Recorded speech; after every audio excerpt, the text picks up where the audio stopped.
शंख स्फुरण दीर्घ स्वरे आक्रंदन ते ऐकोनिया नागरिक जन हा भूत ओरसले तया ते पुसता त्या म्हणती दुःखार्णवी पडिल हो भूपती सांगता पुतणेची गती मूर्छित पडती धरणीये म्हणती जाताची गोकुळा भीतरी प्रवेशतानंद यशोदे घरी उभयता येवोनिया सामोरी बहुत सन्माने गौरविले विडे उपचार भोजन पुतना बाळते तो शरण मग आणिले राजीव नयन बाळतानुले दाखविती तव ते घनश्याम सावळे राजवाक्षरूप रेखिले बाळ लेणे विराजले नयनच गोविले देखता मग ते घेवोनिया जवळी स्तनिलाची तात्काळी सुरा शोषोन्या वेल्हाळी सोडी जीवे प्राण जाता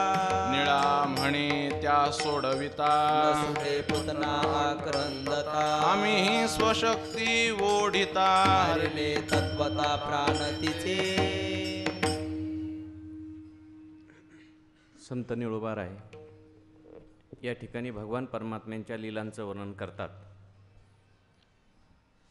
भगवान परमात्म्याने ज्या काही लीला केल्या, ज्या काही क्रीडा केल्या, त्या केवळ भक्तांना आनंद देण्याकरता केल्या. भगवान परमात्म्याचं ध्यान आपल्याला करता यावं आणि भगवान परमात्म्याने ध्यान करण्याकरता जरी ह्या लीला केलेल्या असल्या तरी त्या लीलांमधून सुद्धा आपल्याला काही उपदेश ग्रहण करता येतो. स्वामी अखंडानंद सरस्वतींनी पूतना लीलेचं वर्णन करत असताना असं तात्पर्य सांगितलं की ज्याप्रमाणे पूतनेने भगवान परमात्म्याला आपल्या छातीला लावलं आणि भगवान परमात्म्याने तिच्या छातीमध्ये असलेलं विष त्याचं शोषण केलं, त्याप्रमाणे आपल्या सर्वांच्याही अंतःकरणामध्ये जे निंदारूपी विष आहे, द्वेषरूपी विष आहे, काम क्रोधाधिक हे विष आहे, भगवान परमात्म्याला जर आपण छातीला लावलं म्हणजेच भगवंताचं जर आपण चिंतन केलं तर भगवान परमात्मा ते विष, निंदारूपी विष शोषण करतो, म्हणजे त्यापासून आपल्याला निवृत्त करतो. भगवत पूज्यपाद शुकाचार्यांनी या पूतना लीलेचं तात्पर्य सांगत असताना असं सांगितलं आहे की भगवान परमात्मा किती उदार आहे की मारण्याकरता आलेली पूतना परंतु भगवान परमात्म्याजवळ आली म्हणून भगवान परमात्म्याने तिलाही त्या ठिकाणी तीच गती दिली जी आपल्या आईला गती दिली. म्हणून येन केन प्रकाराने भगवान परमात्म्याकडे आपलं चित्त जावं. जो प्रेमाने भगवान परमात्म्याचं भजन करेल त्याला तर भगवान परमात्मा त्या ठिकाणी मुक्ती देईलच, याच्यामध्ये कुठल्याही प्रकारची अन्यथा नाही. असं दोन प्रकारचं तात्पर्य भगवत पूज्यपाद शुकाचार्यांनी सांगितलं. आपण पूतना लीला या ठिकाणी पाहत आहोत. यानंतर पूतनेचा वध झाल्यानंतर याच्या अगोदरच्या अभंगामध्ये असं वर्णन आलेलं आहे की कंसाने सर्व परिचारकांना सेविकांना असं विचारलं की काय घडलं नेमकं गोकुळामध्ये ते मला सांगा. आणि मग त्या ज्या परिचारिका होत्या, सेविका होत्या, त्या कंसाला सांगू लागल्या. कशा प्रकारे त्या सांगत होत्या त्याचं वर्णन आता आपण जो अभंग पाहतोय 14 नंबरचा अभंग त्याच्यामध्ये पहा. तव त्या करती शंख स्फुरण दीर्घस्वरे आक्रंदन ते ऐकून या नागरिक जन हा हा भूत ओरसले. तव त्या करती शंख स्फुरण, ज्याप्रमाणे एखादा शंख ध्वनी व्हावा त्याप्रमाणे मोठ्या आवाजामध्ये त्या शंख करू लागल्या, बोंबाबोंब करू लागल्या, आक्रोश करू लागल्या आणि आक्रोश करून हे सगळं सांगायला लागल्या. पण त्यांचा हा आक्रोश ऐकून सगळे बाकीचे जे नागरिक होते ते सुद्धा हा हा करू लागले, म्हणजे हाहाकार करू लागले. तया ते पुसता त्या म्हणती दुःखार्णवी पडिलो हो भूपती सांगता पुतनेची गती मूर्छित पडती धरणीये. त्या पुतनेची ती गती सांगत असताना त्या म्हणू लागल्या, हे भूपती म्हणजे अहो राजे, आपण सगळे दुःखार्णवामध्ये, दुःख सागरामध्ये पडलेलो आहोत. कारण पुतनेची काय गती झाली ही पुतनेची गती सांगत असताना, घडलेला प्रकार सांगत असताना सांगताच त्या भीतीपोटी त्या मूर्छित होऊ लागल्या, मूर्छित होऊन पडून सांगू लागल्या. तेव्हा त्या काय म्हणाल्या, म्हणती जाताची गोकुळा भीतरी प्रवेशता नंद यशोदे घरी उभयता येऊन या सामोरी बहुत सन्माने गौरविले. कंसाला त्याच्यातल्या काही धीर धरणारे ज्या होत्या परिचारिका, काही तर मूर्छित होऊन पडल्या भूमीवर, पण काही धीर धरून सांगू लागल्या. काय सांगतात हे राजे, असं असं घडलं. काय घडलं? पूतना ज्यावेळेस गोकुळामध्ये गेली आणि गेल्यानंतर प्रवेशता नंद यशोदे घरी, नंद आणि यशोदेच्या घरी गेल्यानंतर उभयता येऊनिया सामोरी बहुत सन्माने गौरविले. पुतनेचा सर्वांनी सन्मान केला, कारण पूतना ही देवांगनेच्या रूपामध्ये गेलेली होती.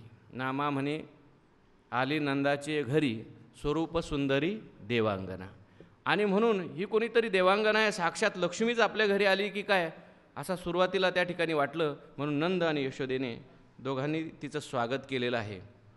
विडे उपचार भोजन पूतनाबाई ते तो शौन, मग आणिले राजीव नयन बाळ तानुले दाखविती. विडे दिले, उपचार केले, भोजन दिलं. अशा प्रकारे संतुष्ट झालेल्या पूतनाबाईच्या समोर भगवान परमात्म्याला आणलं आणि यशोदा दाखवू लागले. तव ते घनश्याम सावळे राजीवाक्ष रूप रेखिले, बाळ लेणे विराजिले नयनची गोविले देखता.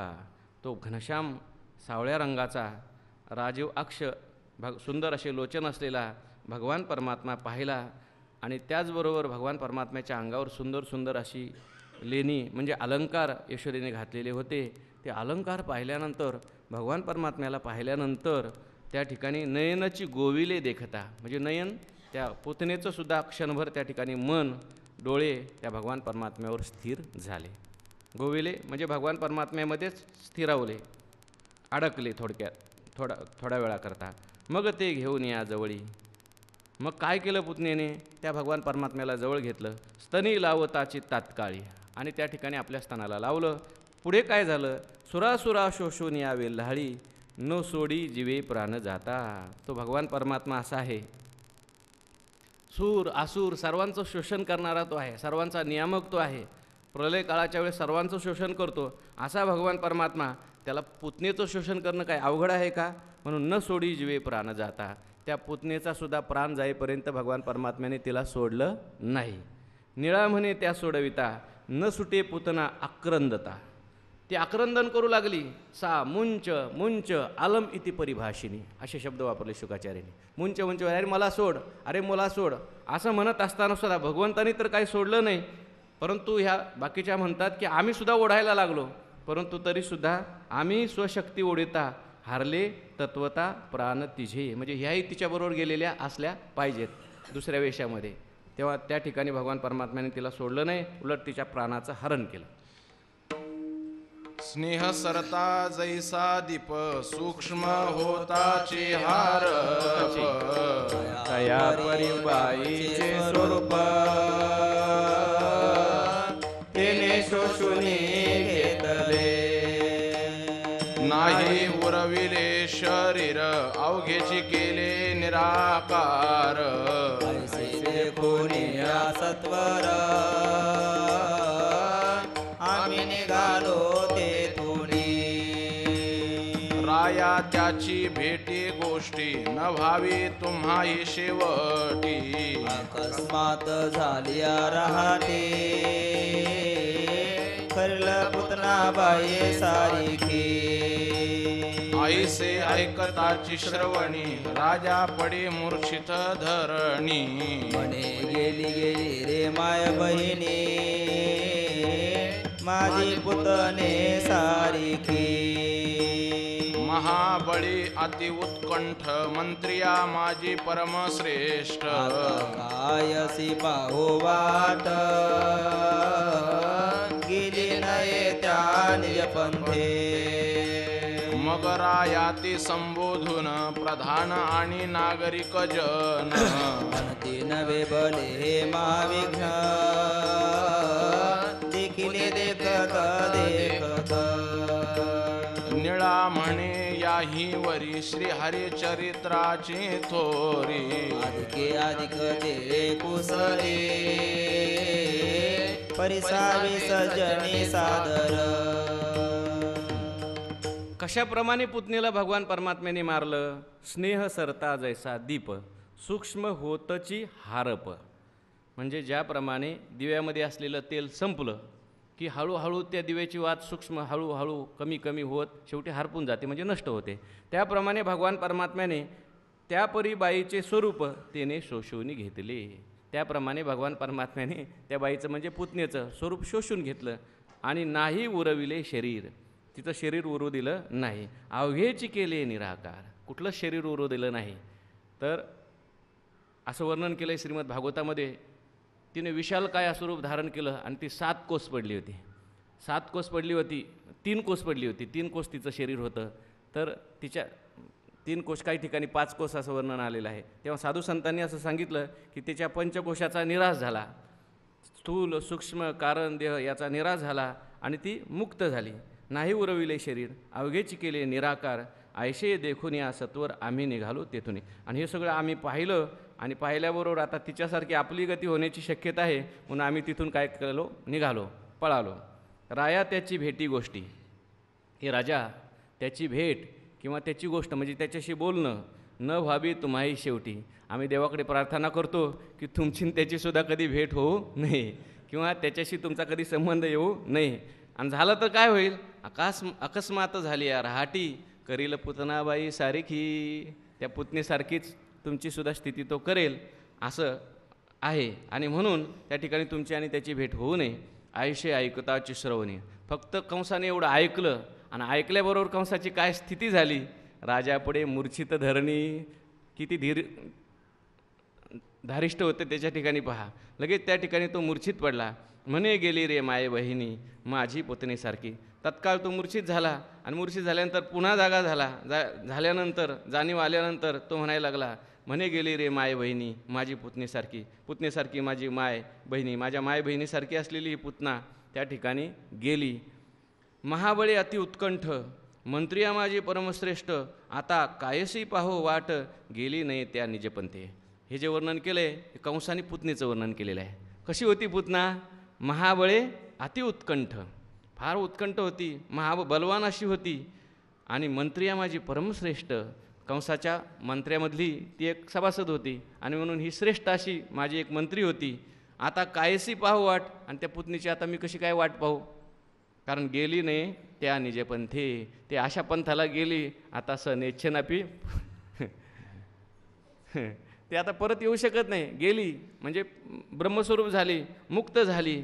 आता कायसी पाहो वाट, गेली नाही त्या निजपंथे. मग राया ते संबोधन, प्रधान आणि नागरिकजन म्हणती नवे भले हे महाविघ्न, उदेले देखत देखत. मग बाकीचे सगळे जे लोक होते ते राजाला संबोधून प्रधान नागरिक काय म्हणू लागले, म्हणती नवे भले हे महाविघ्न, हे फार मोठं विघ्न, उदेले देखत देखत म्हणजे आता ह्याचा उदय झालेला आहे, पाहता पाहताच आपल्यावर फार मोठं विघ्न आलेलं आहे, असं सगळे नागरिक प्रधान राजाला म्हणजे कंसाला म्हणू लागले. निळा म्हणे याही वरी श्री हरिचरित्राची थोरी, अधिके अधिक ते कुसरी, परिसावी सज्जनी सादर. आणि याही नंतर भगवान परमात्म्याचं आणखीन सुंदर सुंदर असं चरित्र आहे. तेव्हा अधिके अधिक ते कुसरी, कुसरी परिसावी सज्जनी सादर. आपण ते त्या ठिकाणी भगवान परमात्म्याचं सुंदर असं चरित्र आहे, परंतु शुद्ध अंतकरणाने तरी अवधान ऐकले दिजे, मग सर्व सुखाशी पात्र होईजे कुशलतेने. हे सर्व तुम्ही त्या ठिकाणी सज्जन आहात, तुम्ही ते चरित्र ऐका. घरोघरी हेची कथा येर येरा सांगते वार्ता, म्हणती रायासी पडी थोर चिंता पुतना बाई निमालिया. नवलची हे ऐकता परी कैसी शोषिली निमेषावरी, सांगती दासी त्या परिचारी ऐका पूर्व हे कथा. म्हणती स्तना लाविताची वदन, शोषियले जीव प्राण, पुतना रडे आक्रंदून म्हणे धाव धाव ओढी यशोदे. तान सुटेची शोषिली मुक्ती पंथेची ते लाविली, अवघी देखून याती व्याधी सेवक आली पळून येवणी राया ते जाणवले, पुतना बाई ते बोळविले, बाळे शोषोनिया घेतले परम आश्चर्य हे वाटी. राया घरी दुःख थोर वाढले, झाला चिंता थोर, पुढे काय करेल विचार ते पाहावे नारे नर बोलती. निळा म्हणे यावरी आता अपूर्व आहे पुढील कथा, मामळ भटासी गोकुळा दाता होईल पूजा पिढियांची. भगवान परमात्म्याने जे चरित्र केलं हे सर्वांच्या करता केलेलं चरित्र आहे. आसुरांचा सुद्धा उद्धार या निमित्तातून व्हावा म्हणून भगवान परमात्मा सगुणच होतो याच्याकरता, की सर्वांचा उद्धार करण्याकरता प्रगट होत असतो, सगुण होत असतो. तेव्हा आता त्या मथुरेमध्ये कंसाच्या राज्यामध्ये काय झालं, घरोघरी हेची कथा. ए रे रा सांगती वार्ता, म्हणती रायासी पडली थोर चिंता, पूतनाबाई निमालिया. प्रत्येक घरामध्ये आता वार्ता कोणाची आहे? भगवान परमात्म्याची, पुतणीची वार्ता. म्हणजे त्या निमित्ताने, पुतणीच्या निमित्ताने का होईना त्यांना परत भगवान परमात्म्याचं स्मरण घडते. म्हणजे आसुरांनासुद्धा भगवान परमात्म्याच्या चरित्राचं श्रवण वार्ता ते करू लागले. पूतनाबाई निमालिया. आता राजाला फार मोठी चिंता लागलेली आहे, कारण पूतना त्या ठिकाणी गेली. नवल ते ऐकता परी, कैशी सोशिली निमिषावरी, सांगती दासी त्या परिचारी, ऐका अपूर्व हे कथा. भगवान परमात्म्याचं हे नवल आहे. एवढासा लहानसा भगवान परमात्मा, परंतु त्यांनी एवढी मोठी विशाल काय राक्षसी मायावी असलेली पूतना आणि निमिषावरी म्हणजे क्षणार्धामध्ये त्याचा त्या ठिकाणी भगवान परमात्म्याने शोषण केलं. म्हणून सांगती दासी त्या परिचारी, ऐका अपूर्व ही कथा. ह्या सगळ्या सेविका होत्या त्या ठिकाणी मथुरेमध्ये, एकमेकीला सांगू लागल्या आणि अशी ही अपूर्व कथा हे ऐका असं त्या म्हणायच्या. म्हणती स्तना लाविताची वदन, सोशेले जीव प्राण, पूतना रडे आक्रंदोन, म्हणे धाव धाव ओढी यशोदे. म्हणती स्तना लावताचे वदन, भगवान परमात्म्याला तिने छातीला लावल्याबरोबर भगवान परमात्म्याने तिचा जीव प्राण सगळं शोषून करून टाकलं. पूतना त्या ठिकाणी रडू लागली, आक्रंदन करू लागली, म्हणे धाव धाव ओढी यशोदे. यशोदेला म्हणू लागली, अगं धाव, याला ओढ. परंतु ओढिता न सुटेची सोशिली, मुक्तिपंथेची ती लाविली, अवघी देखोनिया तेथ व्हॅली, सेवके आली पळोनिया. ओढिता न सुटेची सोशिली. ओढत असतानासुद्धा त्या ठिकाणी भगवान परमात्म्याने शोषण काही सोडलं नाही. उलट कधीच भगवान परमात्मा त्या ठिकाणी म्हणतात, आपले पूर्वसुरी त्या ठिकाणी सांगत असतात, भगवान परमात्मा म्हणतात, एक तर मी कोणाला धरत नाही आणि धरल्यानंतर त्याला परत सोडत नाही, आणि सोडल्यानंतर त्याला कायमचाच जन्म मरणातून काय करतो, सोडून टाकत असतो. म्हणून भगवंताने काही तिला सोडलं नाही, उलट मुक्तिपंथेची ती लाविली. भगवत पूज्यपाद शुकाचार्यांनी असं वर्णन केलं आहे, अहो बकीयम स्तनकालकूटम, जिघांसया पाये दप्य साध्वी, लेभे गतिम धातृचिताम ततोन्यम, कमवा दयालुम शरणम व्रजेम. असा कोण आहे शरण जाण्यास योग्य, की ज्याने मारण्याकरता आलेल्या पुतणीलासुद्धा त्या ठिकाणी आपल्या आईचीच गती दिली. येऊन या राया ते जाणवले, पूतनाबाई ते वळविले, बाळे शोषून या घेतले, परम आश्चर्य हे वाटे. आणि सगळे ते चर्चा करत असताना हे सगळं परत राजाला कळालं आणि पूतनाबाईला भगवान परमात्म्याने शोषलं हे कळल्यानंतर सगळ्यांना आश्चर्य वाटायला लागलं. राजालासुद्धा आश्चर्य वाटू लागलं. आणि राजाच्या आश्चर्याबरोबरच राजाची आणखीन काय स्थिती झाली पुढे सांगतात. राया घरी दुःख थोर, राजाच्या घरी फार मोठं दुःख आहे. आता वाढले झाला चिंतातूर, राजा चिंतातूर झालेला आहे. आणि पुढे काय करील विचार, ते पहावे नारी नर बोलते. आता हा कंस काय करील पुढे, त्या ठिकाणी नारी नर म्हणजे इतर लोक सगळे चर्चा करू लागले. आता नक्कीच राजा चिंतातूर झालेला आहे, दुःखी झालेला आहे. दुसरं काहीतरी उपाय त्या भगवान श्रीकृष्ण परमात्म्याला संपवण्याकरता करेल अशी चर्चा करतात. निळा म्हणे यावरी आता, अपूर्व आहे पुढील कथा, माभळ भटाशी गोकुळा जाता, होईल पूजा पिढियाची. निळोबाराय सांगतात, आता पुढे कथा आहे का, ती अपूर्व कथा आहे. अपूर्व कथा आहे म्हणजे ही भागवतात सुद्धा आलेली नाही. आणि ती मी तुम्हाला सांगतोय, कारण काही लीलांचं दर्शन निळोबारायासारख्या महान पुरुषांचा संतांना धरले, जे काही दर्शन भगवान परमात्म्याचं घडलं, ज्या लीलांचं दर्शन घडलं, त्या सर्व लीला साधू संतांनी त्या ठिकाणी लिहून काढलेल्या आहेत. बऱ्याचशा लीला याच्यातल्या भागवतात सुद्धा आलेल्या नाही. महाबळ भटाची कथा भागवतात आलेली नाही.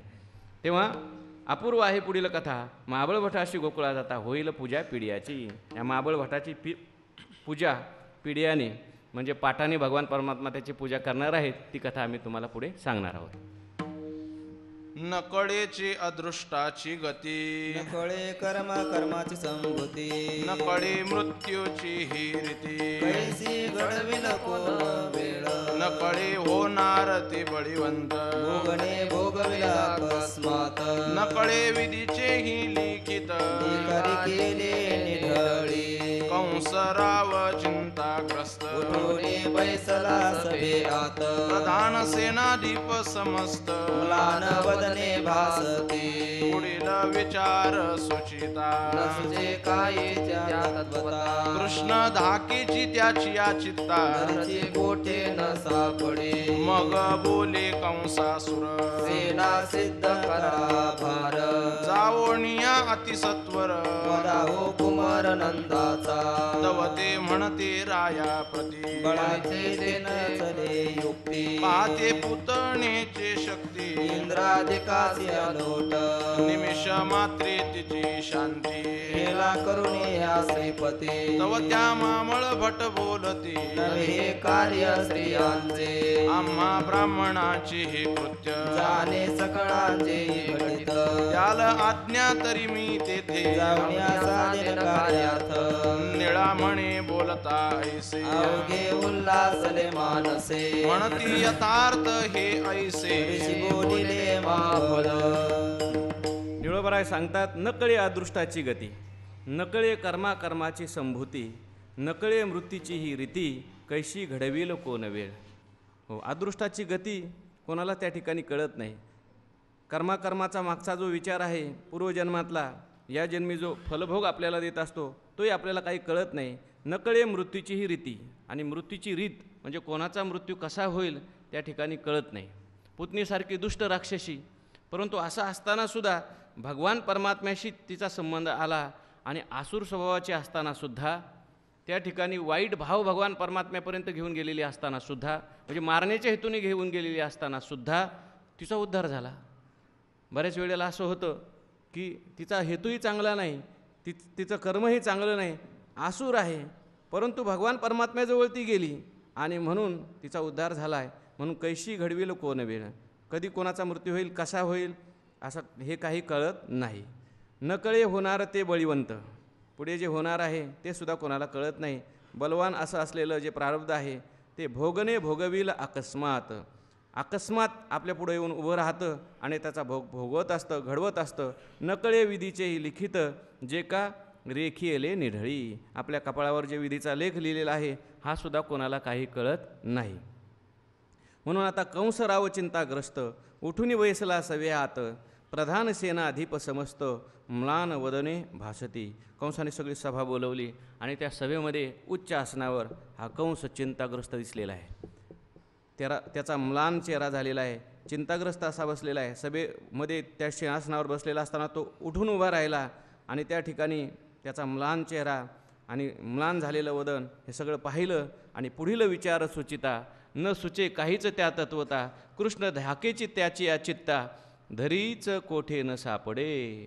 कृष्ण धाकेची त्याची या चित्ता, धरीच धरची कोठे न सापडे. बरोबर, धरची कोठे न सापडे. उठून उभा राहायचा, थोडासा इकडे तिकडे बघायचा, काहीतरी बोलण्याचा प्रयत्न करायचा आणि परत खाली बसायचा. भिलेला होता, घाबरलेला होता, काय बोलावं त्याला सुचेना. आणि त्याला धरची कोठे न सापडे म्हणजे इतका घाबरलेला होता की त्याला काय आश्रय सापडत नाही. शांती करता, स्थिरते करता त्याला काय आश्रय सापडत नाही असा अर्थ. मग बोले कंसासूर, परंतु तरी तो धारिष्ट करून उसना अवसान आणून का होईना, लोकांना कळालं नाही पाहिजे मी भिलेलो आहे, मी घाबरलेलो आहे, म्हणून त्या सेनेमध्ये प्रधानांच्या समोर बोलायला लागला. मग बोले कंसासूर, सेना सिद्ध करा संभार, जाऊन या अतिसत्वर, वधावो कुमार नंदाचा. आत्ताच्या आत्ता सगळं आपलं सैन्य तयार करा, सज्ज करा आणि चला, आणि आत्ताच्या आत्ता आपण त्याला काय करू, मारून टाकू, असं त्या सभेमध्ये बोलायला लागला. तो ते म्हणते रायाप्रती, बळाची तेथे नचले युक्ती, पाहावो पुतणीची शक्ती, इंद्रादिकाशी अलोट. सगळे बाकीचे म्हणू लागले, महाराज त्या ठिकाणी बळाची काही युक्ती चालणार नाही, कारण पुतणेपेक्षा बलवान कोण होतं म्हणे.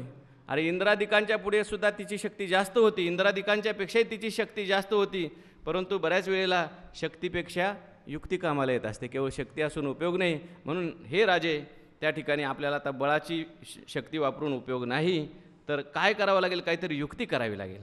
निमिष मात्रे तिची शांती, ठेला करून या श्रीपती, तव त्या माबळ भट बोलती, नवती हे कार्य स्त्रियांचे. त्यांच्यामध्ये बसलेला होता माबळ भट. तो म्हणायला लागला, अहो तिथे बळ चालणार नाही, काहीतरी युक्ती केली पाहिजे, युक्तीने त्याला मारलं पाहिजे. कारण एवढी मोठी बलवान पुतना पाठवली आणि तिला एका निमिषामध्ये त्याने मारून टाकलं. म्हणून शक्तीचा उपयोग नाही, युक्ती केली पाहिजे. आणि ती युक्ती महिलांच्याकडून होणार नाही, स्त्रियांच्याकडून होणार नाही, स्त्रियांचं हे काम नाही. त्याच्यासाठी माझ्यासारखा मनुष्य पाहिजे. म्हणून तो म्हणायला लागला, आता पुढे काय बोलतोय पहा. आम्हा ब्राह्मणांचे हे युक्ती कोणाला जर माहिती असेल चांगली तर आम्हा ब्राह्मणांचे हे कृत्य जाणे सकळाचे ही घटित, द्याल आज्ञा तरी मी तेथ जाऊन या साधीन कार्यार्थ. आमच्याशिवाय हे काम दुसऱ्याला जमणार नाही आणि म्हणून मला तुम्ही आज्ञा द्या, मी जातो. कारण आम्हाला सगळ्यांचं घटित माहिती असतं. सगळ्यांची नाडी आम्हाला माहिती आहे, सगळ्यांचं घटित आम्हाला माहिती आहे. म्हणून कोणाला युक्तीने कसं संपवायचं हे आम्हाला माहिती आहे. म्हणून स्त्रियांचं तर काम नाही आणि तुमच्या शक्तीचं सुद्धा काम नाही. तुम्ही एक काम करा, तुम्ही माझ्यासारख्याला पाठवा, मला आज्ञा द्या, त्या तुमच्या शत्रूला लगेच मी संपवून टाकतो. असं म्हणून त्या ठिकाणी तो आज्ञा घ्यायला तत्पर झालेला आहे. निळा म्हणे बोलता ऐसे अवघे उल्हासले मानसे, म्हणती यथार्थ हे ऐसे ऋषी बोलले माभळ. निळा म्हणे बोलता ऐसे अवघे उल्हासले मानसे, बाकीचे बसलेले होते त्यांनासुद्धा उल्हास वाटला. बरोबर आहे. म्हणती यथार्थ हे ऐसे ऋषी बोलले माभळ. आणि मग म्हणजे माबळ ऋषी जे काही बोललेत हे सगळं यथार्थ आहे, माबळ ऋषीचे काम करू शकतात असं म्हणून उल्हासाने सर्वांनी त्यांना अनुमती दिलेली आहे. मग वस्त्रे देऊन गौरविला, राये बहुत सन्मानिला. चालता मार्गी विचार सुचला, मने टाकला निर्जनी. टिळे माळा टोपी शिरी, श्रीमुद्रांची ओळी पंचांग करी. दुकोटी घेऊन या खांद्यावरी, शुद्ध मूर्ते चालिला. आला गोकुळा सन्निधी, शुद्धाचमन केले विधी. मनी कापटाची बुद्धी, साक्षी तेचा परमात्मा. नंद गृही प्रवेशला, येता यशोदेने देखिला. पाठ बसावया ते झाला, नमुनी पूजिला उपचारी. स्वस्त स्वस्थानी बैसली, पंचांग काढून अवकले. वाचुनी चंद्र बळ दाविले, आणि दिदले आशीर्वादा. मग पुसे यशोदे प्रति, प्रसूती काळ कोणती तिथी. भवते अनुनिया श्रीपती, तुझ्या ते दाखवी उल्हासे. देखताची तो मदन मूर्ती, ठकल्या ठेल्या इंद्रिय वृत्ती. मने समाधी स्थिती, पावली प्रतिती ब्राह्मणा. सभेमध्ये हे भाषण झालं, महाबळभट तयार झाले जायला. आणि मग कंसाला खूप आनंद झाला. आणि मग कंसाने काय केलं, मग वस्त्रे देऊनी गौरविला, वस्त्र दिली आणि त्याचा गौरव केला. वा वा, तू माझं चांगलं काम करायला निघालेलं आहेस. राये बहुत सन्मानिला, आणि म्हणून सन्मान केला. सांगितलं तू जर त्याला माझ्या शत्रूला मारून आलास ना, मग मी तुला अर्ध राज्य बक्षीस देईन. सन्मान केला त्याचा. चालता मार्गी विचार सुचला, म्हणे टाकवीन तानुला निर्जनी. आणि मग निघाला विचार करत करत. आता त्याला मी निर्जनात, म्हणे टाकवीन तानुला निर्जनी, मी त्या कृष्णाला उचलील आणि एखाद्या निर्जन स्थानामध्ये टाकून देईल असा विचार तो मनामध्ये करायला लागला. आणि जात असताना तो कसा गेलेला होता, कोणता वेश त्याने घातलेला होता. टिळे माळा टोपी शिरी, हो, श्रीमुद्रांची ओळी पंचांग करी. धोकटी घेऊन या खांदियावरी, शुद्ध मुहूर्ते चालीला. त्याने मुहूर्तसुद्धा बघितला, आपल्याला मारायला जायचं शत्रूला, आणि म्हणून व्यतिपात नसला पाहिजे, क्षयतिथी नसली पाहिजे. चांगला एक मुहूर्त पाहिला, यशस्वी करणारा मुहूर्त पाहिला आणि त्या मुहूर्तामध्ये त्या ठिकाणी निघाला. टिळे माळा टोपी, श्रीमुद्रांची ओळी पंचांग करी. हातामध्ये पंचांग घेतलं आहे, धोकटी घेतली, खांद्यावर धोकटी घेतलेली आहे आणि शुद्ध मुहूर्ते चालेला. शुद्ध मुहूर्तामध्ये तो निघालेला आहे. आला गोकुळा सन्निधी, शुद्धाचमन केले विधी. मनी कापट्याची बुद्धी, साक्षी तियेचा परमात्मा. गोकुळामध्ये आला, गोकुळाच्या जवळ आला आणि गोकुळाजवळ आल्यानंतर त्याने काय केलं, त्या ठिकाणी शुद्ध आचमन केले विधी. यमुना नदी आहे तिथे, ते यमुनेच्या पाण्यामध्ये त्याने शुद्ध असं आचमन केलं.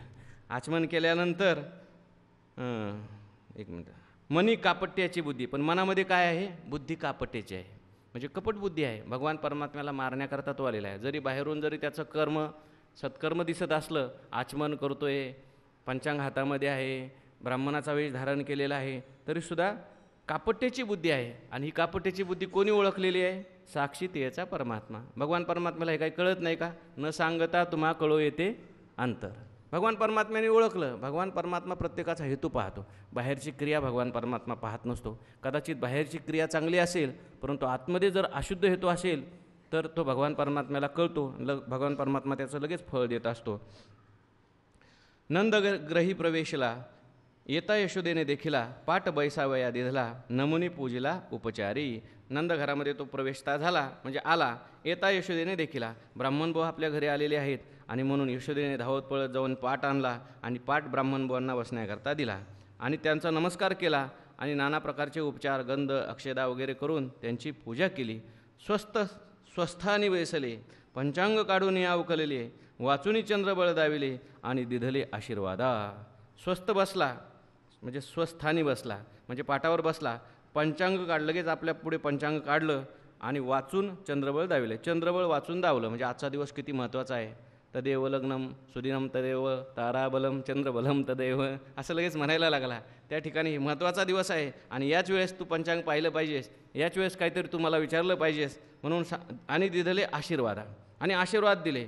मग अपुषे यशोदे प्रती, कारण यशोदेची श्रद्धा झाली पाहिजे ना, यशोदेने लगेच आणून दिलं पाहिजे म्हणून त्या ठिकाणी सगळं वाचून दाखवायला लागला. मग म्हणायला लागला, मग पुषे यशोदे प्रती प्रसूती काळ कोणती तिथी, तो ते अनुनिया श्रीपती द्विजाते दाखवी उल्हासे. यशोदा त्या ठिकाणी लगेच म्हणू लागली, अहो नुकताच मला मुलगा झालेला आहे, बरं झालं ब्राह्मणबुवा तुम्ही आले, माझ्या मुलाचं काही ज्योतिष भविष्य तुम्ही सांगा, ज्योतिष भविष्य सांगा. असं म्हटल्यानंतर मावळ म्हणू लागले, मी सांगतो, हा मुहूर्त चांगला आहे, सांगण्याकरता योग्य आहे, परंतु आम्हाला त्याचं ज्योतिष भविष्य पाहण्याकरता पहिल्यांदा त्याची काय पाहिजे, जन्मतिथी पाहिजे. जन्मतिथीशिवाय ज्योतिष भविष्य कळत नाही. जन्मवेळ, जन्मतिथी, नक्षत्र हे सगळं पाहून मी तुला त्याचं ज्योतिष सांगतो. आणि म्हणून असं म्हटल्याबरोबर यशोदेने सगळं आणून दाखवलं. देखताची तो मदन, भगवान परमात्म्यालाच पहिल्यांदा आणलं बरं का, पहिल्यांदा भगवंतालाच आणलं. देखताची तो मदनमूर्ती, ठकल्या ठेल्या इंद्रियवृत्ती, निळामणी समाधी स्थिती, पावली प्रतिती ब्राह्मणा. भगवान परमात्म्याला पाहिलं आणि ठकल्या ठेल्या इंद्रियवृत्ती, त्याच्यासुद्धा इंद्रियवृत्ती ठकल्या म्हणजे त्याची इच्छा. आता भगवान परमात्म्याला पाहण्याकरता तो आला आहे का, मारण्याकरता आलेला आहे. पण भगवान परमात्म्याचं स्वरूपच असं आहे, जो कोणी भगवान परमात्म्याला पाहिल, भगवान परमात्म्याला पाहिल्याबरोबर त्याचं मन भगवान परमात्म्यावर स्थिर होतं. तोही त्या ठिकाणी सगळं काही विसरून जातो. निळामणी समाधी स्थिती, पावली प्रतिती ब्राह्मणा, त्यालासुद्धा समाधी अवस्था प्राप्त झाली. परिते कर्म बळोत्तर, निधी राहो वृत्ती स्थिर, स्वार्थ झोंबोनिया विखार, आणिला ओढोनी लोभावरी. मग म्हणे ओ सुंदर बाळ, यशोदे नागर हे वेल्हाळ, पर्याचा जन्म काळ, कैसा असेल पाहतो. कृष्ण पक्ष श्रावण मास, रोहिणी नक्षत्र अष्टमी दिवस, मध्यरात्रीचा जन्मयास, दशा तो क्रूर दिसत आहे. जन्म काळिया 12वा गुरु, शनी भोगानी स्थानी स्थिरू, राहो केतू आणि दिन करू, देश त्यागाते सुचिती. याची न सकल वंशहानी, करील कुळाची बुडवणी, नये अवलोकू याती नयनी, टाकावा निवोणी अरण्यात. यशोदे धनाविया से उशिर, बाळ नवे हा मायावी अखेचर, कालची पाहे पाकेला संहार, पुतनेचा क्षणही न लागता. निळा म्हणे ऐसे ऐकोणी ऐसे, मांडिले विंदान परम पुरुषे, जयाचे कर्म देखिले जैसे, दिले तया तैसे दान फळ. महाबळ भटांनी भगवान परमात्म्याला पाहिलं आणि क्षणभर त्यांचीसुद्धा वृत्ती स्थिर झाली, समाधी लागली असं वर्णन केलं पहिल्या श्लोकामध्ये. परंतु ह्याला जर समाधी लागली तर आपलं पुढचं कार्य होईल का? म्हणून असं वर्णन केलं आहे साधू तुकोबारायांनी ते एका ठिकाणी म्हटलं आहे, भगवान परमात्मा अशा लोकांची वृत्ती स्थिर राहू देत नाही. वृत्ती स्थिर राहू नेदी नारायण, आशाबद्ध जन लोभिकाची. आता याला मारायचं आहे, परंतु वेगळ्या पद्धतीने मारायचं आहे. याला मुक्ती द्यायची, पण वेगळ्या पद्धतीने मुक्ती द्यायची. म्हणून परिते कर्म बळोत्तर, नेदी राहू वृत्ती स्थिर, स्वार्थ जोंबून या विखार, आणीला ओढोनी लोभावरे. किंवा याचं कर्म, आता इथे भगवान परमात्मा सांगितलेलं नाही की ह्या महाबळ भटाचंच कर्म असं आहे. भगवान परमात्म्याला त्या ठिकाणी पाहिल्याबरोबर जरी समाधी लागली, परंतु याचं पहिलं कर्म दुष्टकर्म आहे ना, तमगुणी वृत्ती आहे, रजोगुणी वृत्ती आहे. म्हणून ती वृत्ती परिते कर्म बळोत्तर, नेदी राहू वृत्ती स्थिर, ती वृत्ती याची त्या ठिकाणी स्थिर राहू देत नाही. भगवान परमात्म्याच्या ठिकाणी स्थिर वृत्ती राहिली नाही. स्वार्थ झोंबोनी या विखार, आणीला ओढोनी लोभावरी. याच्या अंतकरणात स्वार्थ आहे. मी जर भगवान श्रीकृष्ण परमात्म्याला मारलं तर कंस काय करणार आहे? मला राज्य देणार आहे, धन देणार आहे, द्रव्य देणार आहे, आणि म्हणून तो लोभ. बरोबर आहे.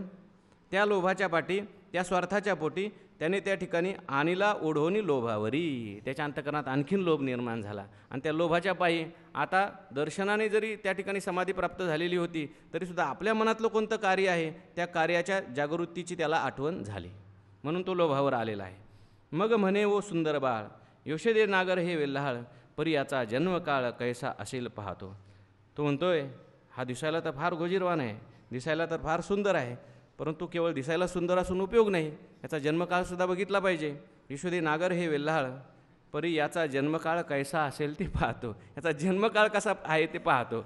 कारण दिसायला जरी गोंडस असलं, लहानपणी जरी चांगलं दिसत असलं, तरी जन्मवेळ जर चुकीची असली तर कदाचित हा पुढे विद्रूप होऊ शकतो, विचित्र होऊ शकतो. म्हणून मला याचा जन्मकाळ बघू दे. आणि मग जन्म पाहतो, पाहायला लागला पंचांगामध्ये. काय पाहतो बा? कृष्ण पक्ष श्रावण मास, रोहिणी नक्षत्र अष्टमी दिवस, मध्यरात्रीचा जन्म यास, दशा तो क्रूर दिसत आहे. तो म्हणाला, कृष्ण पक्ष, श्रावण मास, रोहिणी नक्षत्र, अष्टमी दिवस आणि मध्यरात्रीचा जन्म. हे पंचांग पाहिल्यानंतर लगेच त्याच्या कपाळावर आट्या पडल्या. ही ज्योतिष सांगणारे, भविष्य सांगणारे जे असतात त्यांची एक सांगायची पद्धत असते, आणि आपण आवडीने त्यांच्याकडे जातो. गेल्यानंतर पहिल्यांदा म्हणतात, तुम्ही सर्वांच्या करता भरपूर करता, पण तुमच्यासाठी कोणीच काही करत नाही. माणसाला वाटतं बरोबर आहे, अगदी बरोबर सांगितलं. आणि प्रत्येकाला असं वाटत असतं, मी सगळ्यांच्या करता करतो, पण लोक माझ्यासाठी काहीच करत नाही. तेव्हा याने सुद्धा अगदी त्याच स्टाईलमध्ये सांगायला सुरुवात केली. तो म्हणायला लागला, हे पंचांग पाहिलं मी, आणि लगेच कपाळावर आट्या वगैरे त्याच्या पडल्या. कोणाच्या? महाबळभटाच्या. जन्मकाळी या 12वा गुरु, जे ह्याच्या 12व्या स्थानामध्ये काय आहे? गुरु आहे. जन्मकाळाच्या, जन्मकाळाची जी कुंडली आहे त्याला लग्न कुंडली म्हणतात, जन्मकुंडली म्हणतात. माझा काही जास्त त्याचा अभ्यास नाही बरं का, नाही तर तुम्ही म्हणाल मग आमचं पण पहा. फक्त इथे आलेले शब्द मी सांगतो. जन्मकाळी या 12वा गुरु, शनी भोग हानिस्थानी स्तुरू. आणि हाचा शनी नावाचा जो ग्रह आहे हा त्या ठिकाणी हानिस्थानामध्ये आहे, म्हणजे हानी करणाऱ्या स्थानामध्ये शनी आहे. राहू, केतू आणि दिनकुरू. राहू, केतू आणि दिनकुरू म्हणजे राहू, केतू आणि सूर्य. ते त्याच्यामध्ये ते कुंडली काढतात ना, कुंडलीमध्ये ते घरं असतात, आणि त्या कोणत्या घरामध्ये कोणता ग्रह आहे त्याच्यावर कोणती कोणती हानी होणार का लाभ होणार हे अवलंबून असतं. मग प्रत्येकाची घरं वेगळी आहेत. आपल्या व्यापार असेल, व्यापार करणं असेल तर व्यापारामध्ये लाभ स्थानाचं कोणतं स्थान आहे, मृत्यूचं स्थान कोणतं आहे, लग्नाचं स्थान कोणतं आहे, प्रत्येक स्थानं सांगितलेले आहेत. आणि त्या स्थानामध्ये एक विशिष्ट ग्रह जर आला तर तो चांगला की वाईट असं त्या ठिकाणी भाकीत केलं जातं. हा शनी नावाचा ग्रह आहे, त्याची दृष्टीसुद्धा मोजली जाते. कोणत्या घरावर त्याची दृष्टी आहे त्याच्यामुळे ह्याचं चांगलं होणार का वाईट होणार असं सांगितलं जातं. आणि म्हणून राहू, केतू आणि दिनकरू. राहू आहे, केतू आहे आणि सूर्य आहे. देशत्यागाती सुचिती म्हणजे देशत्यागाती सुचिती म्हणजे याच्या जीवनामध्ये देशत्याग होणार आहे. हा काही इथं थांबणार नाही. हा परमात्मा जो आहे हा तुम्हाला सोडून जाणार आहे असं भाकीत भगवान परमात्म्याच्या कुंडलीवरून त्या ठिकाणी सांगतायत. आता काका होते त्यांनी जे दिसलं ते सांगितलं. वास्तविक पाहता खरंच आहे बरं का हे सगळं, कारण भगवान परमात्मा यांच्याजवळ राहिलेच नाही. याचेनी पुढे काय सांगतात? सकल वंश हानी. हा तुमच्या सगळ्या वंशाची हानी करणार आहे. खरं सांगितलं का खोटं सांगितलं? खरं सांगितलं. करील कुळाची बुडवणी. सगळ्या कुळाला त्या ठिकाणी काय करणार आहे? बुडवणार आहे. नये अवलोकू याते नयनी टाकावा नेऊनी अरण्यात. याला काही डोळ्यांनी पाहू नका म्हणे, आत्ताच्या आत्ता ह्याला उचला आणि कुठं टाका? अरण्यात नेऊन टाका. नामदेव महाराजांनी असं वर्णन केलं आहे, घराच्या पुढेच मोठा खड्डा खांदा आणि त्याच्यात त्याला पुरून टाका, असं वर्णन केलेलं आहे. यशोदे न लावी याशी उशीर, बाळ नवे हा मायावी खेचर, कालची पाहापा केला संहार, पुतनेचा क्षणही न लागता. यशोदे आता उशीर लावू नकोस, हा बाळ नाही, बाळ नवे हा मायावी खेचर, हा मायावी असलेला खेचर आहे, राक्षस आहे. आणि म्हणून कालची, याचा पराक्रम बघ, कालपासूनच त्याने सुरुवात केलेली आहे, सगळ्या कुळालाचा नाश करणार आहे. आणि त्याची सुरुवात त्यांनी काय केलेली आहे, कालच पुतणीपासून केलेली आहे. कालची पाहे पाकेला संहार, पुतनेचा क्षणही न लागता, पुतनेचा क्षण न लागता सुद्धा त्या ठिकाणी संहार केला. निळामणी ऐकोनी ऐसे, मांडिले विंदान परमपुरुषे, जयाचे कर्म देखिले जैसे, दिले तया तैसे दान फळ. आता हा भगवान परमात्मा जो आहे, आता पुढे काय करणार आहे, मांडिले विंदान. विंदान शब्दाचा अर्थ काय, कौतुक आहे. तर कौतुक आता भगवान परमात्मा काय करेल पहा, ज्याचं जसं कर्म असेल त्याप्रमाणे त्याला दानफळ देत असतो. असा हा भगवान परमात्मा आता पुढे काय करतोय ते आपण सर्वांनी ऐका. बैसला होता पाटावरी, तोची थरारीला ते अवसरी, निष्ठुनिया पृष्ठीवरी, बैसला अवचिता निघाते. पडिला पुढे दात घशी, उठिता बळी अति आविषी, तव ते वेडीला येऊनिया चौपाशी, घरोघरीच्या पेढियाने. मग म्हणे धावा धावा, याची हातीचे मज सोडवा, नाडलो आपुल्या कपट भावा, नाही स्मरलो चांडाळ. अचेतन हे धावती काष्टे, लक्षाणू लक्ष कोट्याणू कोटी, आता कैते जिने अद्रष्टे, मारावया आणिले. लोक हसता ती भोवताले, म्हणती कैसे हे नवल झाले. आमची पाट येथे आले, मारुची बैसले माबळ भटा. येथे नचले कोणाची काही, ईश्वर इच्छेची हे नवाई. ब्राह्मण म्हणून सोडिला पायी, नागवा उघडा माबळ भट. निळा म्हणे लवड सवडी, पळता भुई त्या झाले थोडी.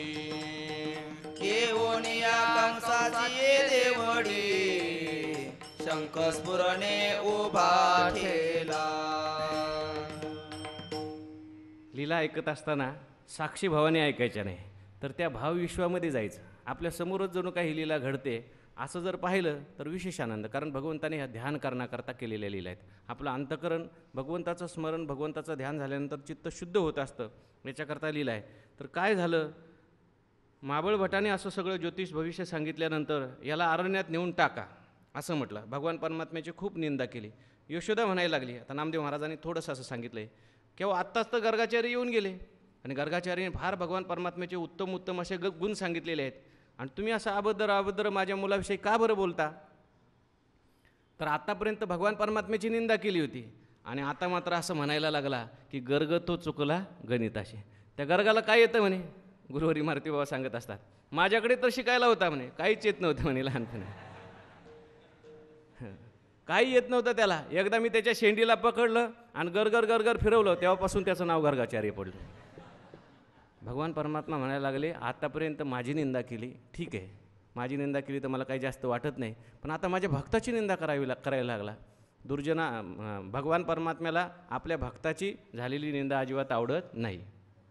हरिजनाशी कोणा न घडावी निंदा, सहा तो गोविंदा नाही त्याचे. भगवान परमात्मा म्हटले, आता मात्र ब्राह्मण बोला दक्षिणा दिल्याशिवाय पर्याय नाही. आणि म्हणून भगवान परमात्म्याने काय केलं, दक्षिणा कशी दिली, बैसला होता पाटावरी, तोची थरारीला अवसरी, निष्ठोनिया पृष्ठवरी, बैसला अवचिता निघाते. ज्या पाटावर तो बसलेला होता, आता संपूर्ण पंचमहाभूतावर भगवान परमात्म्याची सत्ता असल्यामुळे तो थरथर थरथर कापायला लागला पाठ खालचा. ब्राह्मण बुवा म्हणायला लागले, काय भूकंप व्हायला लागला का काय? पण तेवढ्यामध्ये तो पाठ निघाला आणि निघाल्यानंतर धाड दिवशी त्याच्या पाठीवर बसला. पृष्ठीवरी बैसला अवचिता निघाते, पडला पुढे दात घशी. लगेच त्या ठिकाणी तोंडावरच पडला पुढे. उठिता बळी अति आवेशी, परंतु आवेशाने परत उठायला लागला.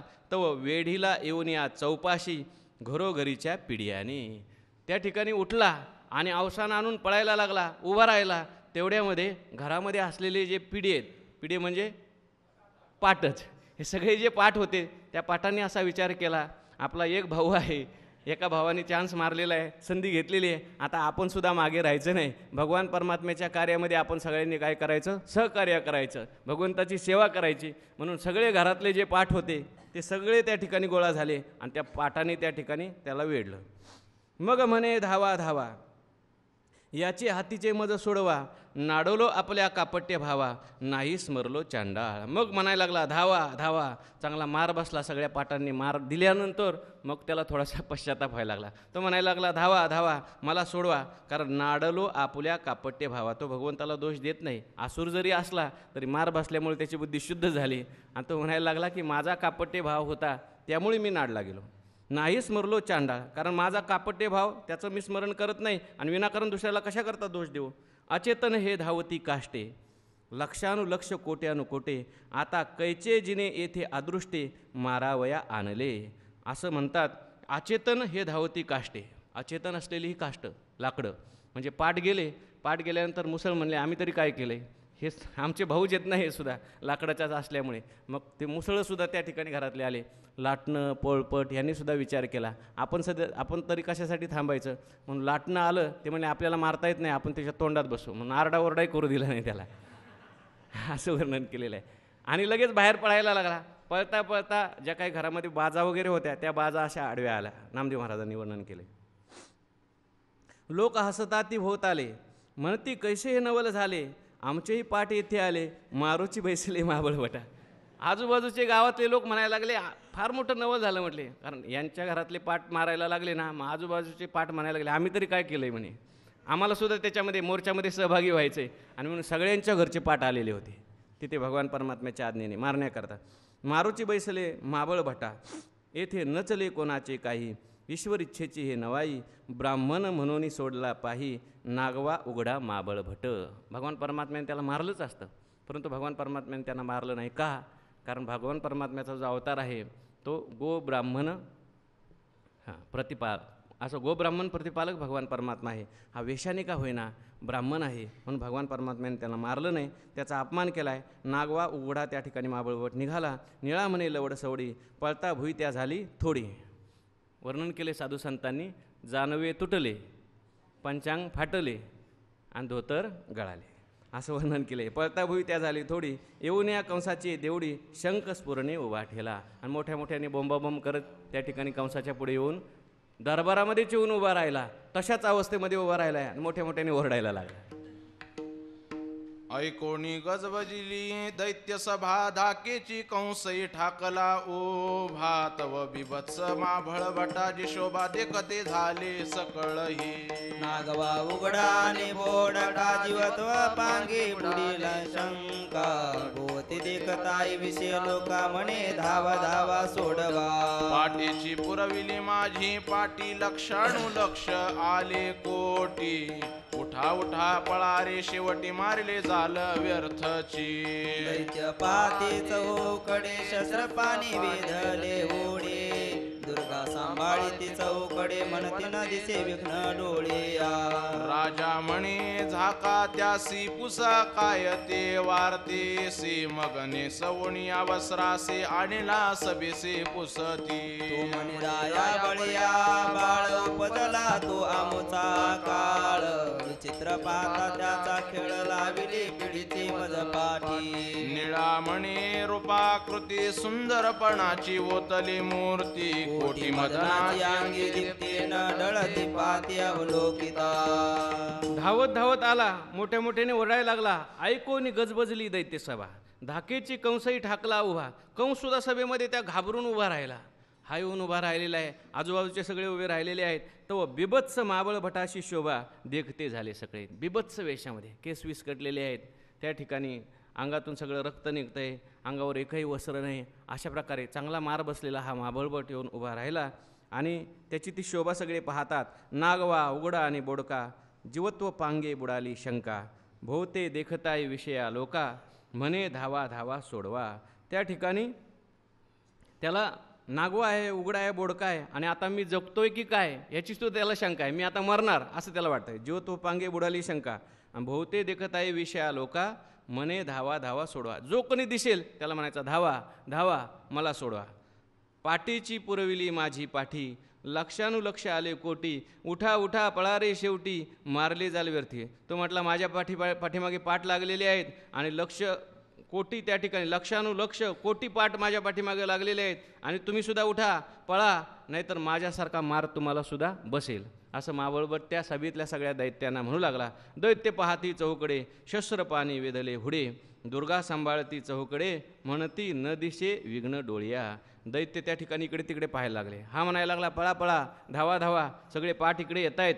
असं म्हटल्यानंतर दैत्य पाहायला लागले.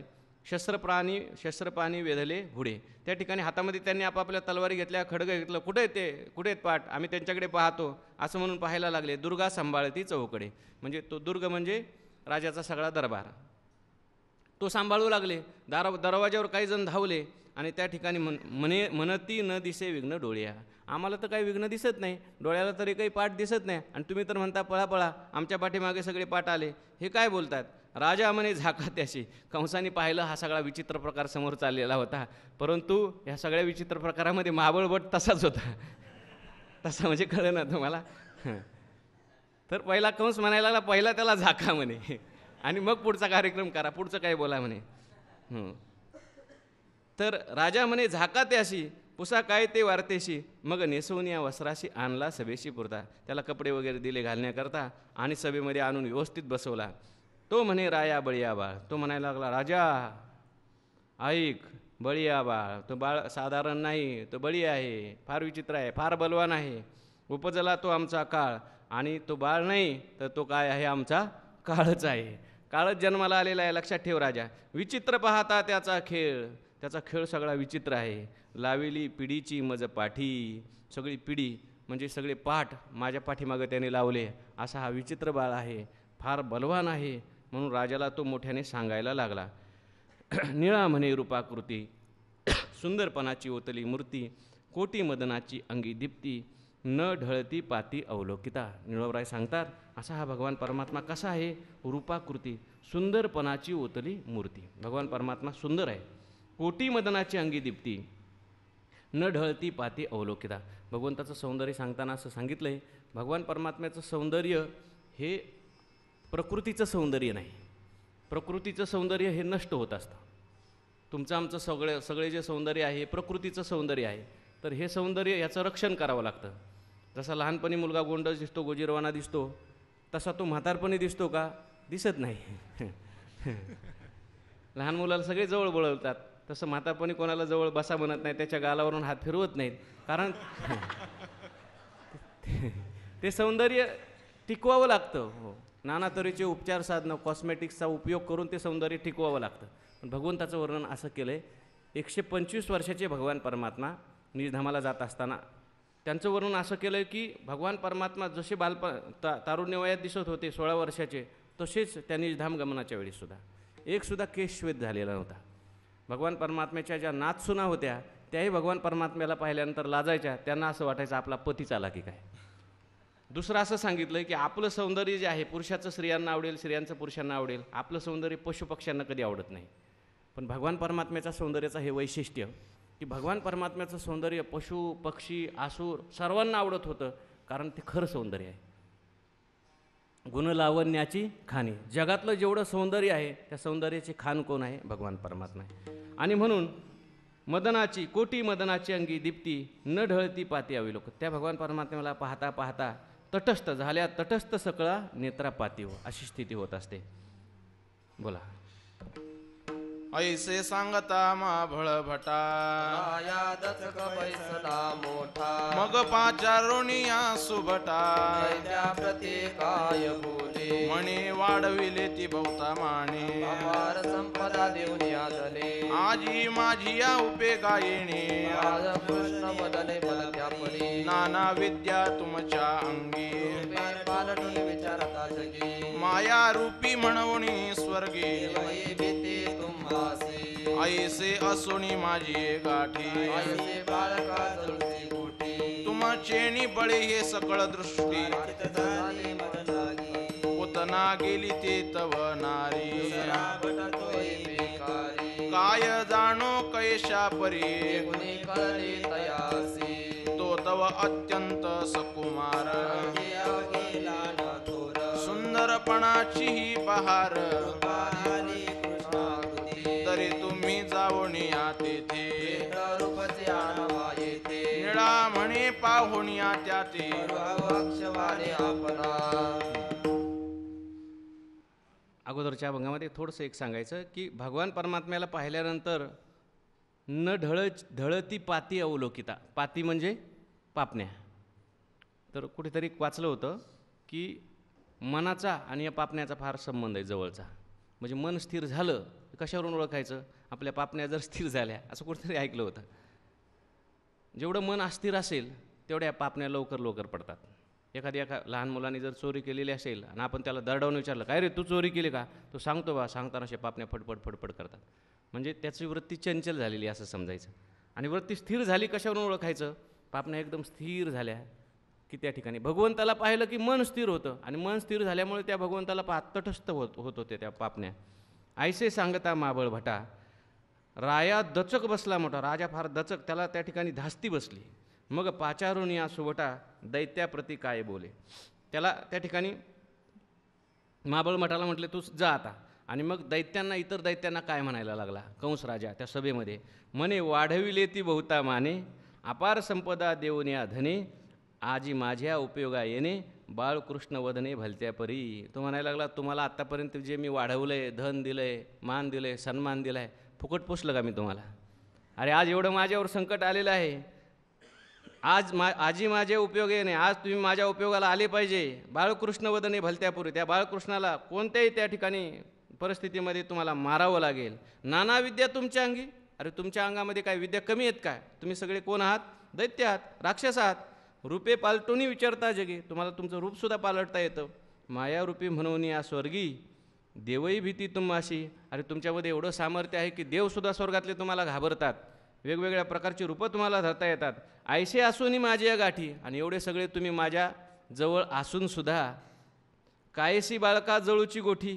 एवढासा लहानसा मुलगा कायसी बाळका जळूची गोठी. म्हणजे हां जळव्या लागल्यासारखा. ती जशी जळवा लागल्या ना तर सगळं शरीर रक्त वगैरे शोषून घेतात. तशी आता ही चिंता मला लागली. ती चिंता मला जाळते. म्हणजे त्या बाळकाची असलेली चिंता म्हणजे मला मारण्याची चिंता त्या ठिकाणी फार मोठी गोष्ट आहे का? तुमच्यासारखे बलाढ्य त्या ठिकाणी माझ्याजवळ असतानासुद्धा माझी ही स्थिती झालेली आहे. तुमचेनी बळे हे सकळ ही सृष्टी आर्चित झाली मजलागी. मला असा अर्थ वाटतो की अरे तुमच्या बळावर तर ही संपूर्ण सृष्टी मी अर्जित केलेली आहे. एवढं सगळं तुमचं बळ, तुम्ही एवढी आत्तापर्यंत मला मदत केली आणि आज माझ्या संकटामध्ये तुम्ही माझी मदत करत नाही म्हणजे काय? तुम्ही मला मदत केली पाहिजे. पुतना गेली ते तव नारी दुसरा भट तो ही भिकारी काय जाणो कैशापरी देखोनी कळली तयाशी. म्हटलं पुतना गेली, तिलासुद्धा त्या ठिकाणी मारता आलं नाही. दुसरा भट तोही त्या ठिकाणी भिकारीच, त्यालासुद्धा काय जमलं नाही. काय जाणो कैशापरी देखोनी कळली तयाशी. काय जाणो कैशापरी देखोनी कळली तयाशी. काय कळत नाही की यांना तो ओळखता आला नाही, त्यांना हे ओळखता आले नाही, परंतु यांना मात्र त्याला मारता आलं नाही. काय झालं काय मला कळत नाही. तो तर अत्यंत सुकुमार. आता तो जर त्या ठिकाणी क्रूर आहे, बलवान आहे असं म्हणावं तर त्याच्या दृष्टीने त्याचं वर्णन करत असताना सगळे लोक असं सांगतात तो कसा आहे? तो तर अत्यंत सुकुमार. सांगती अवघे लहान थोर. तो सुकुमार आहे. सुकुमार म्हणजे कोमल आहे. आणि एवढे क्रूर राक्षस मी पाठवतोय त्यांना तो कसा काय मारतोय? सुंदरपणाचीही बहार. तो सुंदरही आहे. रूपा आली कृष्णाकृती. कृष्णाकृती ही रूपाला आलेली आहे. सुंदरपणाची बहार असलेली ही कृष्णाकृती. तरी तुम्ही जाऊन या तेथे. मग एक काम करा, आता तुम्ही तिकडे जा. प्रेतरूपचे आणावा येथे, निळा म्हणे पाहून या त्या ते, करवू अक्षवाने आपणा. तरी तुम्ही जाऊन या तेथे, प्रेतरूपचे आणावा येथे, निळा म्हणे पाहून या त्या ते, करवू अक्षवाने आपणा. म्हणजे काय? हां हां, त्याच्या प्रेताला मी अक्षवान करील, अक्षवान करू असं. बरं बरं. तरी तुम्ही जाऊन या तेथे, प्रेतरूपचे आणावा येथे, निळा म्हणे पाहून या त्या ते. हा काय म्हणतो कंस, तुम्ही तिथे जा, जाऊन त्याला प्रेतरूप घेऊन या, आणि प्रेतरूप घेऊन त्याला जर तुम्ही आले तर करवू अक्षवाने आपणा, म्हणजे तुमचं आपलं सर्वांचं आम्ही काय करू, आम्ही तुम्हाला ओवाळू, कारण आमचं फार मोठं काम तुम्ही केलं म्हणून तुमचं स्वागत करू. ऐसा चिंतावणी या मणी, म्हणे निमाली पूतना भगिनी. माझी राजा आली हाने, म्हणून मावळ भट पाठविला. तव पिढे दान त्या प्राप्त झाले, नवलची हे अपूर्व ऐकिले. येऊन आम्हा ते जाणविले, नवे बाळ हे तानुले श्रीहरी. मग म्हणे ओ रिठासुरा, जावणी तुम्ही बाळकासी मारा. दीन अर्ध राजभारा, कार्यसिद्धी झाली या. मग रिठासुर तो मायावी, गुंफिली रिठे माळ अति बरवी. करी घेऊन या साधावी, नंद चौबारा जागुनी. म्हणे हे बाळकाले वविता, सर्व काळ कंठी असता.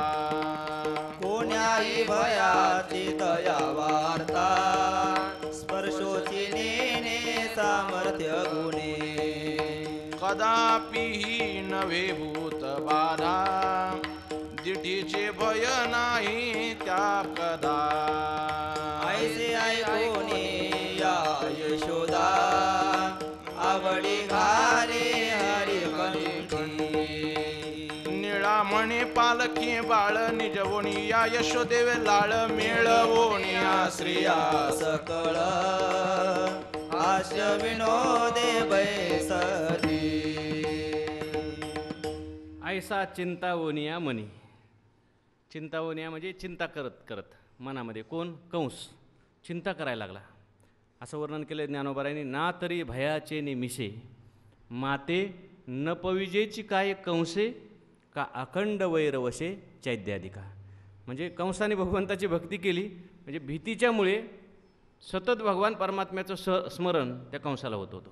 आता चिंता करतोय, ऐसे चिंतावनिया म्हणे, पण या चिंतेच्या निमित्ताने का होईना भगवान परमात्म्याचं स्मरण त्याला होतं आहे. म्हणे निमाली पुतना भगिनी. तो म्हणायला लागला, पुतना नावाची माझी बहीण त्या ठिकाणी काय झाली, मरण पावली, त्यांनी मारली. माझ्या राज्या आली हानी. माझ्या राज्यामध्ये खरोखरी फार मोठी हानी आली, आणि म्हणून महाबळभट पाठवला. म्हणून मी त्या महाबळभटाला पाठवलं. तर त्या महाबळभटाची सुद्धा काय स्थिती केली त्याने, तव पिढे दान त्या प्राप्त झाले. त्यालासुद्धा काय पाठाचं दान प्राप्त झालं. नवलाची हे अपूर्व ऐकले. हे अपूर्वच आहे, सगळं नवलच ऐकलं. एवढे मोठे मोठे राक्षस मी पाठवतोय, आणि त्यांना एवढासा सुकुमार लहानसा बाळ त्या ठिकाणी मारतोय. हे एक नवलच आहे, अपूर्वच आहे. नवलची अपूर्व ऐकले. येऊन आम्हा ते जाणविले, नवे बाळ हे तानुले श्रीहरी. आणि त्या लोकांनीच, म्हणजे महाबळभटाने मला येऊन सांगितलं. आता महाबळभटाचं वर्णन केलं आहे. पुतणीला मारलं म्हणून महाबळभटाला पाठवलं, तर तो येऊन मला काय सांगतोय, नवे आम्हा ते जाणविले. येऊन आम्हा ते जाणविले. जाणविले म्हणजे मला त्यांनी जाण दिली. मला तो सांगायला लागला, काय म्हणायला लागला, नवे बाळ हे तानुले श्रीहरी. हे बाळ जे आहे हे तानुलं नाही, जसं तुम्ही समजताय तसं ते नाही. श्रीहरी आहे तो. तो कसा आहे? श्रीहरी आहे तो. सर्वसाधारण सामान्य बाळ, त्याला तुम्ही समजू नका.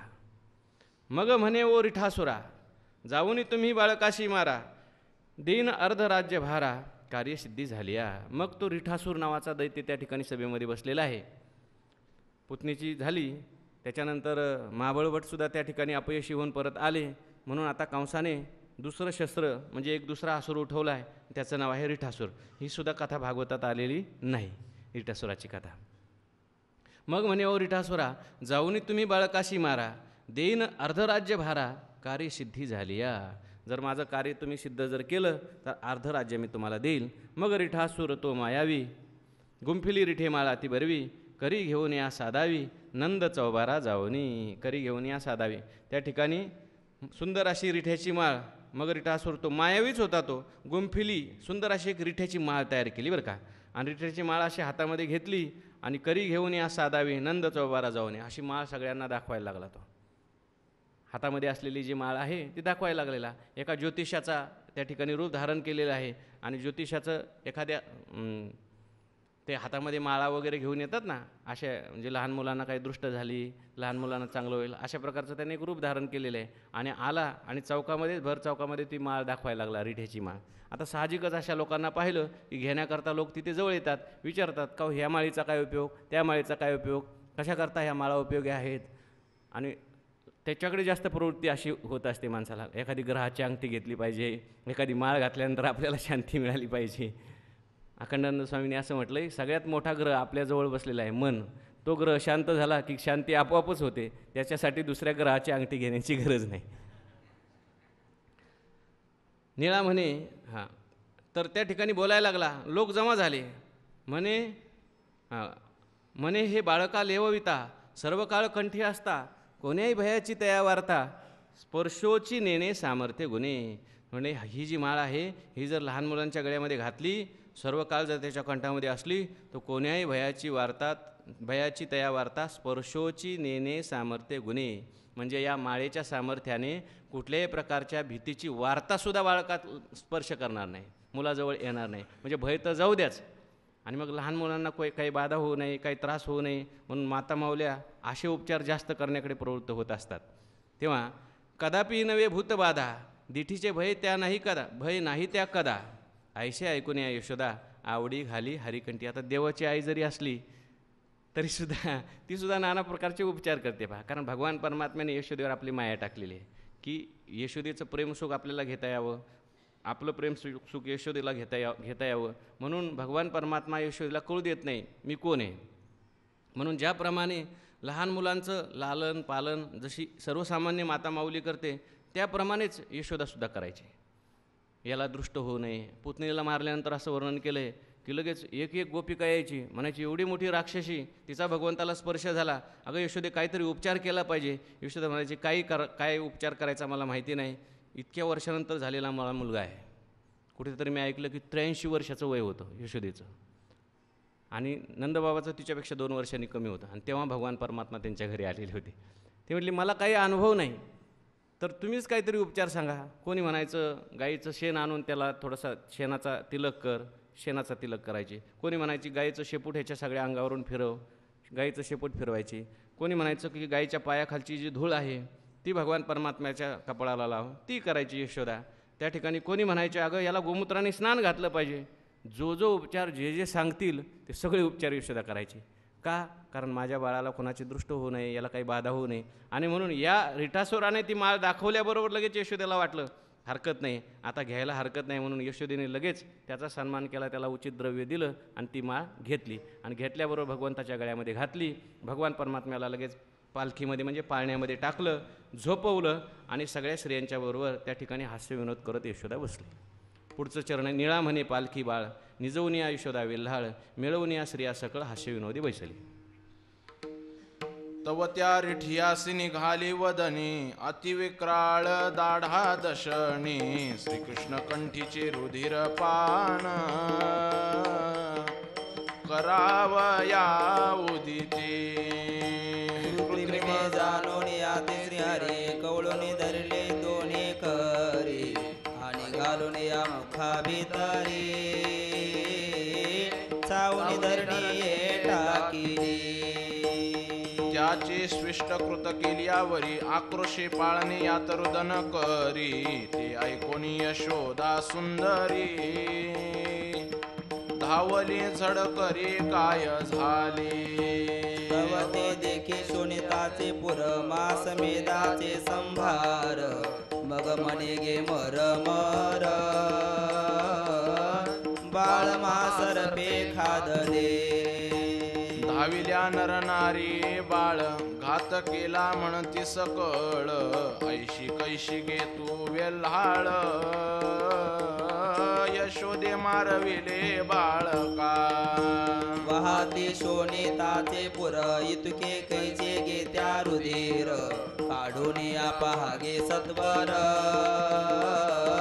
आई प्राण गेला सा निळा म्हणे जावणी जवळी काढोनी आणला जो वनमाळी तव हास्य वदन नित्य काळी नाही कोमाईला नाद चकला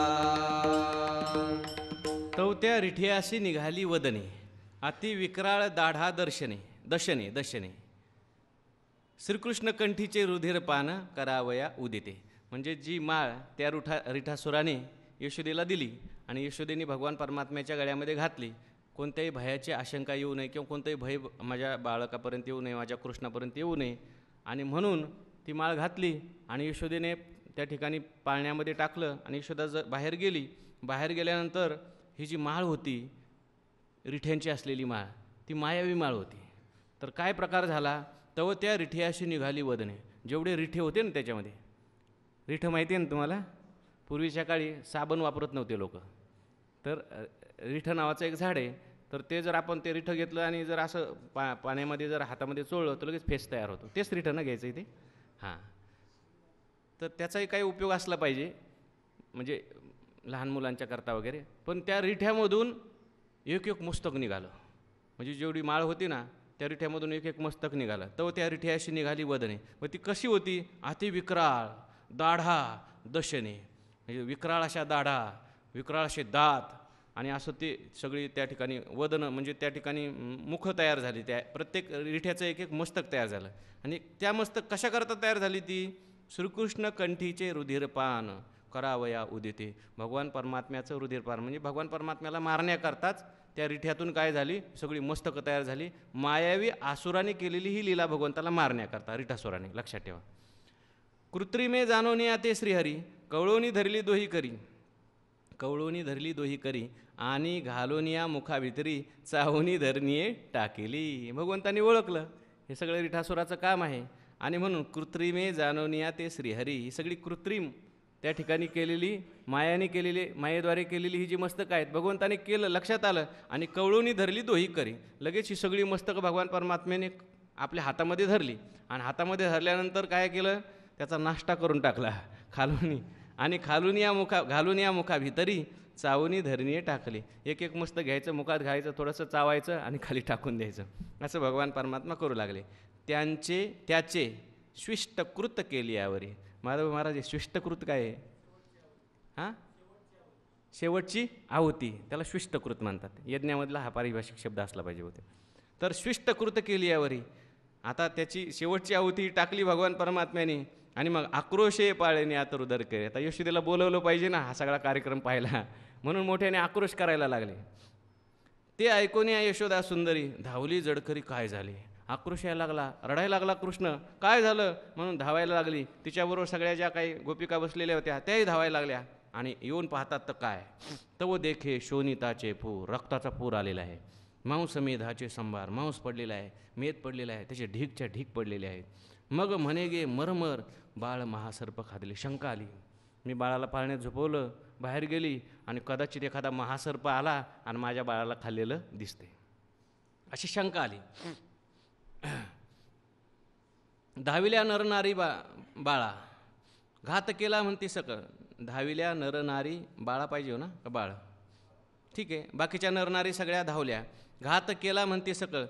त्या यशोदेला दोष देऊ लागल्या. तेव्हा त्या फार मोठा घात झाला. आयशा कैशी गे तू वेल्हाळ, अशी कशी ग तू वेडी. यशोदे मारविले बाळका. त्याच्याकडे लक्ष ठेवत नाही, त्याला व्यवस्थित सांभाळत नाही. मेला का नाही बाळ, पहा बरं आता, तुझ्या हातून तू बाळकाला मारवलं, असं त्या ठिकाणी यशोदेला दोष देऊ लागल्या. वाहती शोणिताचे पूर इतके कैचे गे त्या रुधिर. पण एवढा त्या ठिकाणी पूर आलाय रक्ताचा, एवढं तुझ्या लहान मुलाला एवढं कसं रक्त आलं, कुठून रक्त आलं, अशा यशोदेला कोण म्हणू लागल्या, त्या बाकीच्या ज्या होत्या गोपिका त्या म्हणायला लागल्या, काढून या पहा गे सत्वर, आहे की प्राण गेला असा. पण काढून तर पहा त्याचा प्राण आहे का नाही, का फक्त त्याला इजाच केलेली आहे असं पहा. असं म्हटल्यानंतर निळा म्हणे जाऊनी जवळी, काढून आणला जो वनमाळी, तो हास्यवदन नित्यकाळी, नाही कोमाईला ना दचकला. तेवढ्यात काढून आणल्याबरोबर भगवान परमात्मा मात्र मोठ्या त्या ठिकाणी कोमळ कोमळ स्मित हास्य करायला लागले. आणि त्याला काही झालेलं नाही, तो दचकलाही नाही आणि त्या ठिकाणी कोमाईला नाही. म्हणजे काय झालं नाही, कोमेजून सुद्धा गेला नाही आणि काहीच नाही, असं उलट प्रसन्न चेहरा आहे भगवान परमात्म्याचा. शेवटचा बघ. मग म्हणती अवघ्या जणी दावणी पहा ज्ञाना पाणी, डासवर खडाला न्याहाळोनी रक्त कोठोनी स्रवले हो. आदी तवत उत्तम अंगे देविका उठीला नगे, नभा पर्यालिप्त संगे काय करती आघात त्या. नाना परिची अक्षवाणी करी यशोदा वाटी दाने, यथाविधी द्विज भोजने केले जिताने श्रीहरीचे. म्हणती नवी चिरट्याची माळा घातली होती पायाच्या गळा, ते काय झाली गे याची वेळा, त्याची अदृष्ट याची होते. ऐसा झाला घोष गजर ऐकोनिया तो कंसासुर, म्हणे ओळविला महावीर केला चकाचुर रिठाही. उपाय नचले याची कंस भयाभीत मानसी, म्हणे काळा जन्मला मासी करील संहार काळाचा. निळा म्हणे नचले युक्ती यापुढे कापट्या समाप्ती, सर्वांतर आस्या त्रिपती कर्म फळदाता निज सत्ते.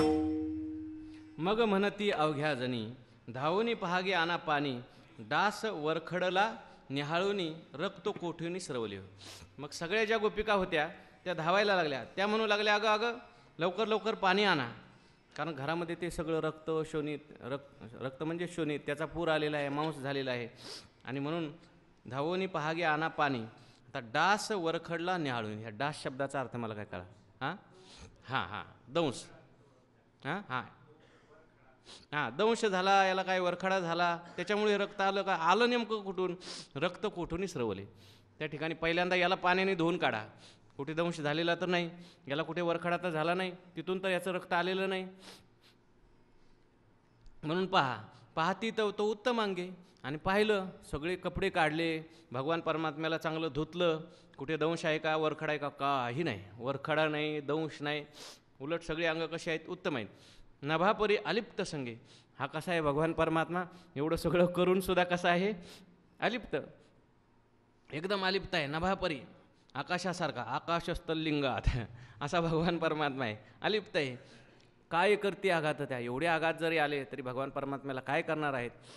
म्हणून त्या ठिकाणी नाना परीचे अक्षवाने करती यशोदा वाटीदाने. भगवान परमात्मा वाचला, एवढं मोठं अरिष्ट आलं, पुतणीसारखं अरिष्ट आलं, मावळभटासारखं अरिष्ट आलं, त्यातून भगवान परमात्मा वाचला. म्हणून यशोदा त्या ठिकाणी काय करायला लागली, दान द्यायला लागली, अक्षवाने करायला लागली. आणि यथाविधी द्विज भोजने केले जिताने श्रीहरीचे. म्हणजे यथाविधी द्विजांना भोजन केलं, ब्राह्मण भोजन दिलं, केले जिताने श्रीहरी, म्हणजे भगवान परमात्म्याचं यश व्हावं. जिताने शब्दाचा अर्थ काय, भगवान परमात्म्याची कीर्ती व्हावी, भगवान परमात्म्याला कोणताही प्रतिबंध येऊ नये. म्हणून या ठिकाणी यशोदा करते. म्हणती नवी चिरीठ याची माळा, घातली होती तो याचीची गळा, ते काय झाले गे याची वेळा, ते अरिष्ट याशी होते. त्याची अरिष्ट याशी होते म्हणजे ते, अगं ती रिठ्याची माळ होती ती कुठं गेली, आम्हाला तर असं वाटतं तेच अरिष्ट, या त्याच्यामुळेच हे सगळं अरिष्ट आलेलं आहे. ऐसा झाला घोष गजर ऐकून या तो कंसासूर, म्हणे बोळविला महावीर केला चकाचोर रिठाई. आणि त्या ठिकाणी गजर झाला आणि हे सगळा गजर ऐकून भगवान परमात्म्याच्या नावाचा सगळ्यांनी गजर केला. ही वार्ता कंसापर्यंत गेली. म्हणे बोळविला महावीर केला चकाचूर रिठाई. तो म्हणायला लागला, एवढा मोठा महावीर पाठवला आणि त्याचा सुद्धा चक्काचूर याने केला.